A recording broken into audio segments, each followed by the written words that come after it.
फाल्यांच्यान राज्यसभेचे सेशन सुरू. सो तुम्ही गोयचे मुद्दे कितें कितें मांडटले तेचे? ह्या वेळाचेर राज्यसभा फाल्यांच्यान सुरू जाता. म्हणजे फाल्यां सुरवातीक राष्ट्रपतीचें भाशण जातलें दोनूय हावजांक एकाच कडेन. म्हणजे लोकसभेन लोकसभा एकाच जाग्यार चलता फाल्यांचो दीस. आनी त्याच्या नंतर मागीर त्या हाचेर एक दीस सगळ्या मिनिस्टरांक इंट्रोडक्शन प्रधानमंत्रीजी करतले आनी मागीर राष्ट्रपतीच्या भाशणाचेर चर्चा जातली. ह्या सेशनाक हे तीन तारीख पर्यंत चलतले. म्हणजे 5 दिसांचें सेशन आसा.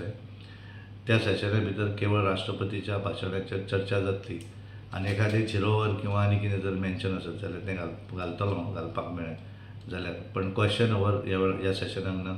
व्हडलें सेशन जें 22 तारीख जुलयान जातलें तातूंत बरेचशे विशय गोंयच्या संदर्भात हांवें घालप अशें थारयलें. खूब जाणांक म्हणलें हांवें कितें जर विशय आसत जाल्यार कोणेनूय तो गोंयच्या संदर्भांतलो एखादो विशय जो सेंट्रलाक जावपाक शकता अशें आसत जाल्यार खूब वेलकम आसा. कोणेनूय म्हजे कडेन हाडून दिवपाक हरकत ना.